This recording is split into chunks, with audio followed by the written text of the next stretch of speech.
Welcome back to Political Spirits. I'm your host, Franklin Rye. We still stand for the proposition that the left and the right should have a few drinks and talk. Compromise is not a requirement.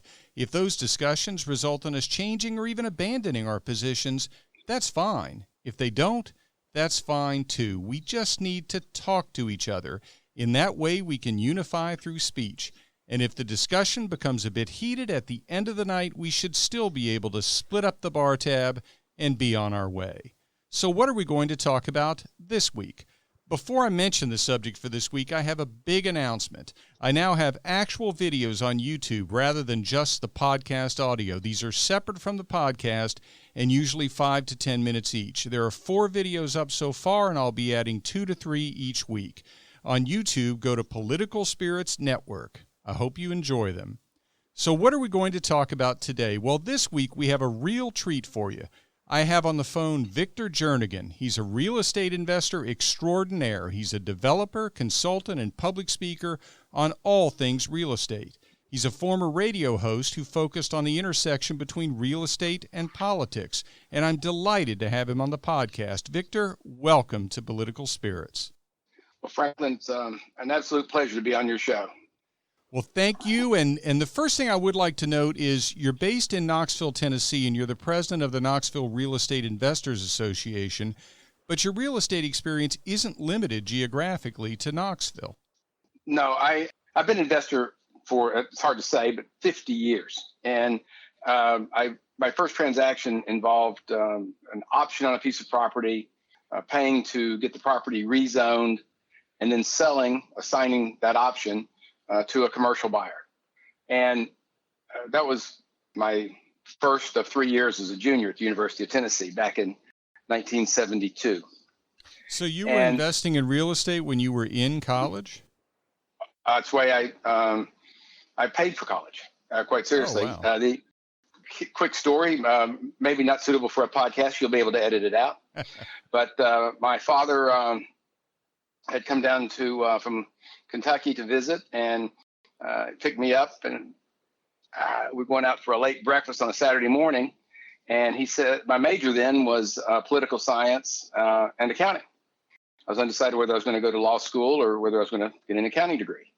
And as we were driving to go to where we have breakfast, he said, what do you know about real estate? I said, I don't know anything about real estate. He said, I don't know anything about it either, but I was playing cards last night with a guy, and I've never seen a man lose so much money so easy. And he said, he drives down and all I know is that he drives down these new interstates, and he takes an off ramp, and he talks to some farmer and options up a corner, and then sells it to Union 76 Oil Company. And I'm telling you, son, this guy's not real bright. He's the worst card player ever. You could be good in real estate. You should look into that. And that's how I got into the real estate business. Well, that's probably a more productive way to spend your early college years than I spent mine, but I don't think we want to go there. So over the years, it's not just been about the transactions that I've been involved in, because real estate works the same way everywhere in the United States, right? So It's the same process of buying and selling, determining the use for the property, understanding what the local politics are to be able to get to the use you want to have, and who is going to be the buyer that can generate the greatest amount of revenue from the property. The whole thought process for the radio show, The Intersection of Politics and Real Estate, is in reality, every political decision is a real estate decision. They're going to be picking winners and losers at every city council meeting, county commission meeting. And the question at the end of the meeting is, which one were you? Were you one of the winners or were you one of the losers?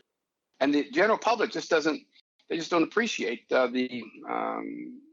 everywhere you drive today, everywhere you go eat today, where you live, where the apartments are, the houses are. Those were all real estate decisions made by previous city council organizations. And so somebody 5, 10, 15 years ago, 20 years ago, decided what they wanted their community to look like and that's what people are reacting to today. So that's an interesting. I think it's a segue into what was going to be my first question. I'll go ahead and ask it, but I think it goes much broader than that, because I was going to ask about how people are going to adjust their decisions. I think you've brought up how the circumstances that impact their decisions arise. But let me go ahead and ask it, and I think you can look at it from a broader perspective, and we could go on quite a while on this. So the question I was going to ask, and I'll ask it now, is kind of the obvious one. In the last few months, our country has experienced a string of adverse events that I would say are nearly unprecedented. We had and have the COVID-19 pandemic, the quarantine and the business lockdown in the wake of the arrival of that pandemic, the protests after the George Floyd killing, which turned into riots and looting, the continuing unrest, including efforts to take down various monuments and to create autonomous police-free occupied zones within cities, the efforts to defund the police, reports of police stepping back from active policing or calling in sick or resigning, perhaps in reaction to the arrest of 2 officers in Atlanta, and in some locations, reports of a spike in violent crime. So in light of your expertise, the obvious subject is that I want to discuss is, how do you see Americans reacting to all of this when it comes to buying or renting their homes, including location, type of home, and whether they rent or buy? Well, for decades, I have said what the 3 most important words in real estate. The cliche is location, location, location. I have said that the 3 words are safety, safety, safety. The first thing, people investing involves risk. You're making a decision to spend money to acquire something upon which you're wanting to be able to use that asset, and hopefully that asset will increase in value. And so that, as well said, it's the largest single investment that the typical American makes, is the decision to purchase their home. And so the very first issue is people will buy in a neighborhood where they feel physically safe, where they feel that they're not going to, and the reverse of this is the proof of the theorem, because nobody's going to buy in a neighborhood to live in that they think is highly dangerous for their physical well-being. Yep. So the first thing is personal safety. The 3 words safety, safety, safety, as why people will choose to live in an area, the reverse is able to prove that it's a correct statement. Because the moment that people no longer feel safe, they view their neighborhood is they're going to be in fear of their life, their property, or the future of their life or property, they move. As soon as they can move, they move. Those people who don't have the capacity to move immediately, but who are also feeling unsafe, they'll begin to organize their lives to be able to move as soon as possible. So the only people who are left in neighborhoods which are not safe are the people who cannot move and are trapped there by economic circumstances. The second thing is that they're wanting safety of their capital. In other words, they're wanting to invest in an area, move into a neighborhood where they perceive things are moving in a positive direction. If they're not, where they're building new shopping centers, new houses are going up, those are things which energize people to say, I'm on the beginning of an upward trend. And they certainly will look to buy in a stable neighborhood that looks pretty much the same today as it did 10 years ago, and there's nothing on the horizon to cause it to change. So they're buying for the stability, the safety of their capital. And the third thing is they're buying for the safety of their future. They want to be able to have a place where they can raise a family in the future. They will be able, their children will be able to go and be able to have experiences close to where they live. They're looking to have an increasing value of their real estate so that they have a safety valve for their retirement.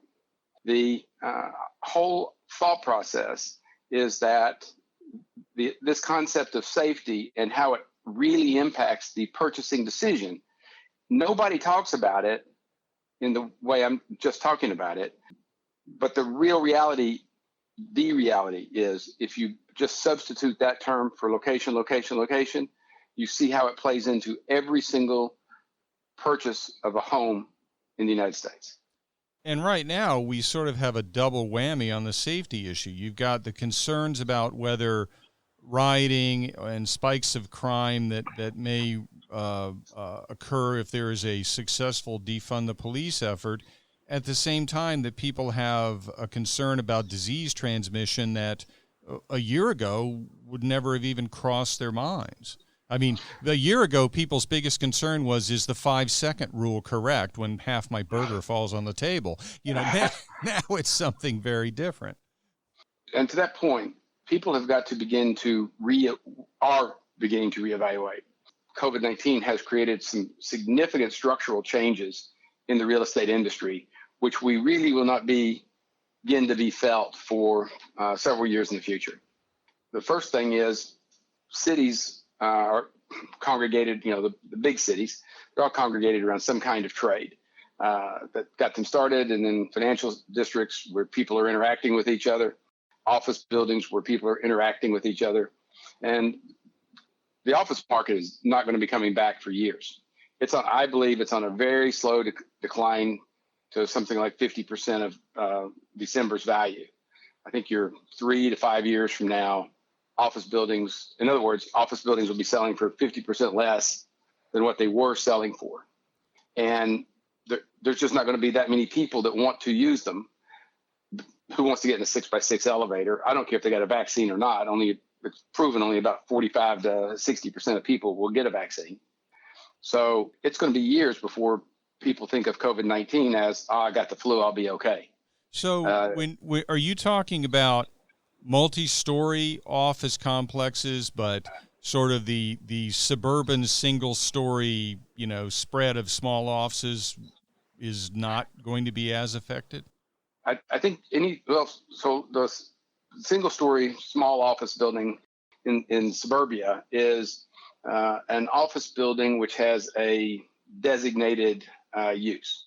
So in general, if you just the multi-story office buildings have tenants which are generally somewhat related. You can see your financial person on one floor, and you can visit your insurance agent on another floor, and your attorney on another floor, right? So they're sort of not in all situations, but generally it's a stacking of uses. Yep. In the single-story office, it's a designated person. You're going to see your dentist. You're going to see your doctor. You're going to see your psychiatrist or whatever the case may be, right? It is a person working in that office that you want to see and speak with personally. Well, again, the changes that have been brought about by COVID, such as video conferencing, which is what's caught everybody off guard. I don't think the general public knew of the vast array of video conferencing platforms which were available back in January, and the speed with which those platforms could be improved. So I'm on Zoom call. I didn't even know Zoom at all, right? And so now I've got Zoom. I Zoom several times a day. I am able to Zoom with somebody who is at a job site on their phone, so it's just amazing the ability that this technology has had, and it's only getting stronger. So not to ramble on this point, but Skype was, to use an old reference, was the Howard Johnson's of video conferencing. They were there first. They had a great platform, but then along comes Zoom, Holiday Inn, and Howard Johnson just falls further and further and further behind. They could never get caught up. Zoom shows up.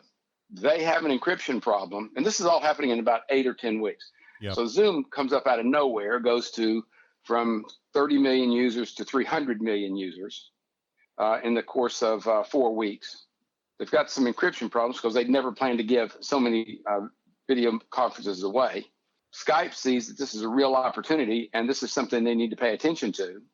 So Skype completely reinvents its platform, rewrites the code, does all these upgrades to its platform in the matter of 4 or 5 weeks.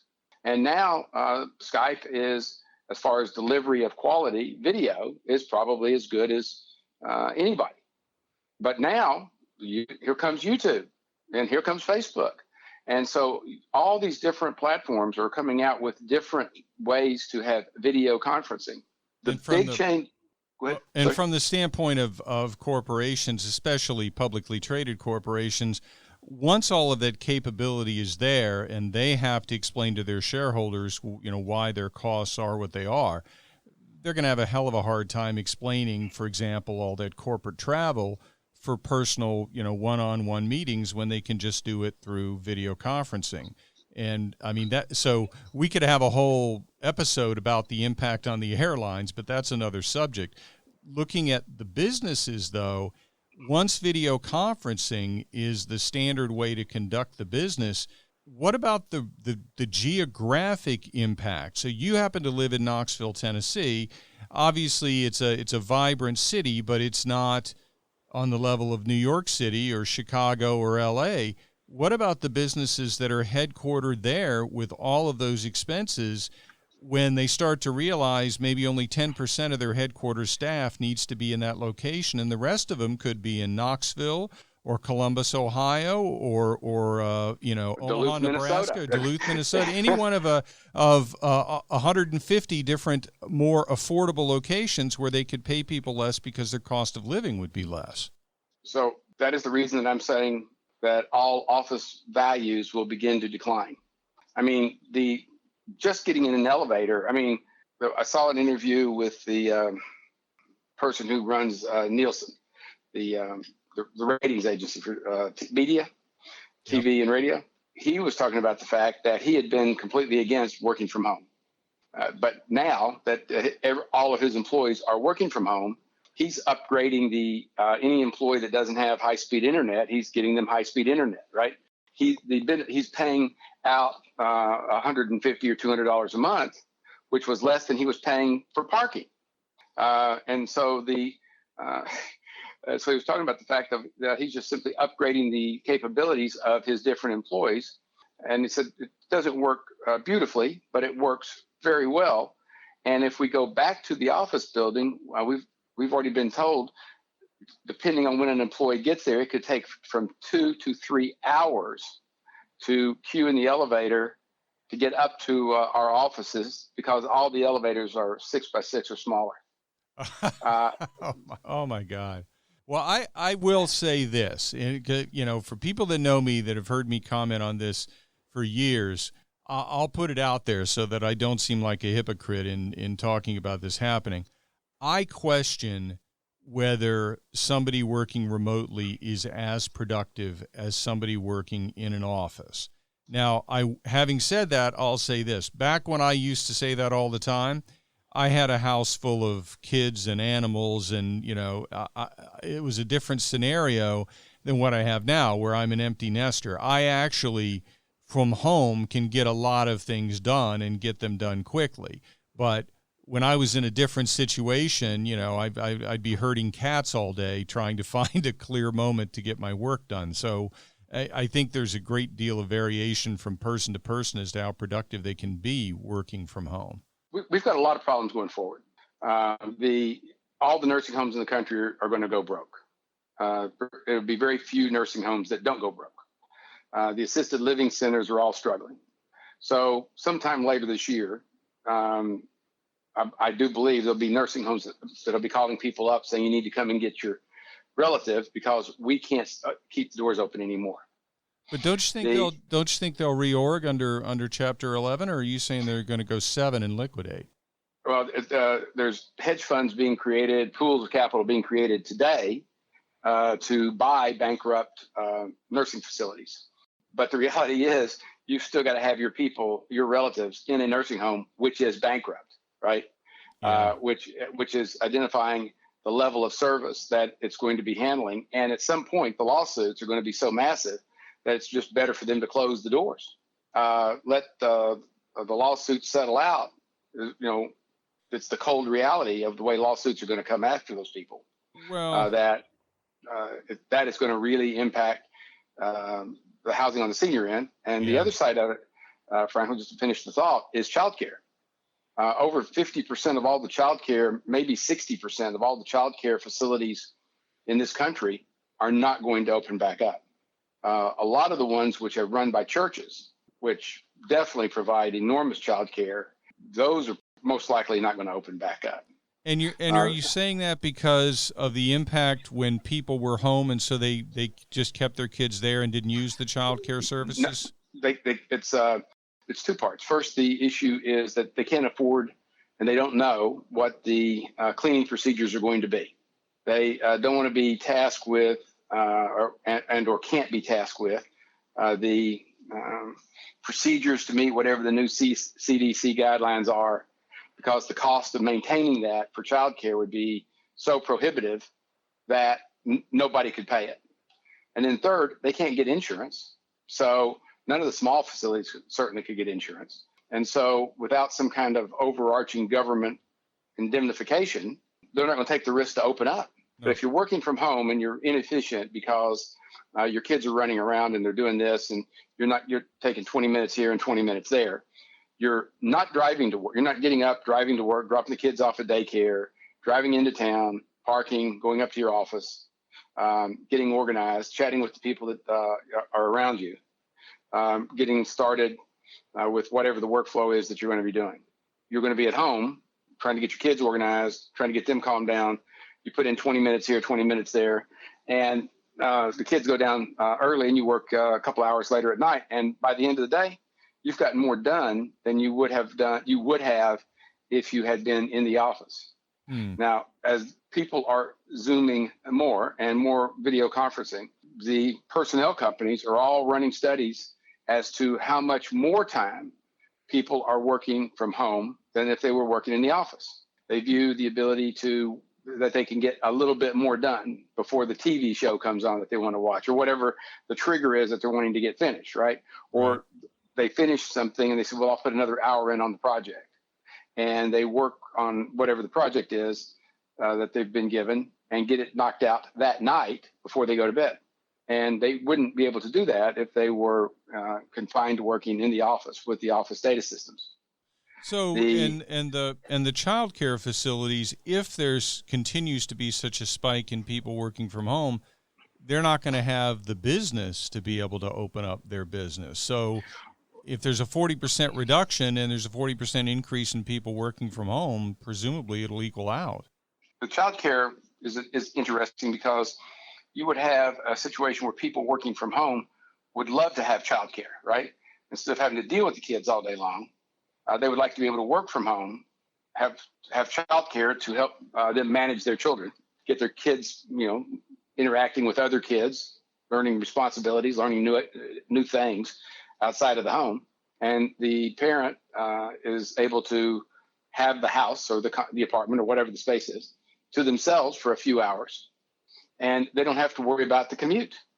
So as I've said, sprawl is back. And the issue of sprawl is that people are going to want to be in control of their own front door. So, where I think offices and office space is the real big loser in COVID, and all of the related reasons why, I think single family housing is the big giant winner.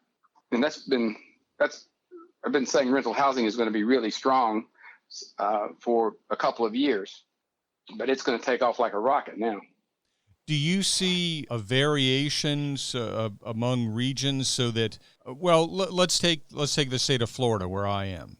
South Florida, for example, is more congested than North Central Florida. Do you see an increased likelihood of people moving to, a place like, Ocala, which is, a relatively small town, and going there for affordability if they can telecommute, as opposed to, living in Miami, because that's where the headquarters for the company they work at is? Well, so you're going to get into the question there of choice of lifestyle, right? Yep. But the two things that are occurring very quickly are autonomous driving cars and the speed with which technology is allowing people to work remotely. So, it used to be the phrase driving for dollars. You would drive till you qualify. You would from where you would work, you would drive far enough out where you could afford to buy a house, and you would live where you would be able to buy a house, and you would be quite seriously in a neighborhood of other people who had driven there to buy a house because they were commuting into the city for work. Mm-hmm. And as those houses were built, the shopping areas began to develop around those areas. And as the shopping areas began to develop, there began to be offices built. And pretty soon, you had a self-sustaining little neighborhood that was created by originally the people who were driving to qualify. Part of that is that driving is it's a full-on contact sport, right? You have to be paying attention all the time. And you can't be efficient at writing memos, taking notes, participating in conference calls, if you also have to be focused on driving. So the autonomous driving vehicle will effectively make your time, there is no loss of money for time. You'll be able to work all the way to wherever you're going or sleep wherever direction you're going. Mm. So the autonomous driving car it's hard to think of, I think it was 1957 when Dave Garraway was talking about the first interstates and the cars of the future and how you'd get on the interstate and it would drive itself to where you were going. And it showed a 1950s family interacting in the car, talking to each other, and turned around from the wheel. And then when you get to your off ramp, it glides you off and you take back control of the car. That seemed like something that was completely impossible when that was being done. But now, fast forward 60 years, and we're not too far away from that. I could easily see a time, you drive down the interstates and you see signs that say no slower than 45 miles an hour. In fact, those signs were put up to get old cars off the road.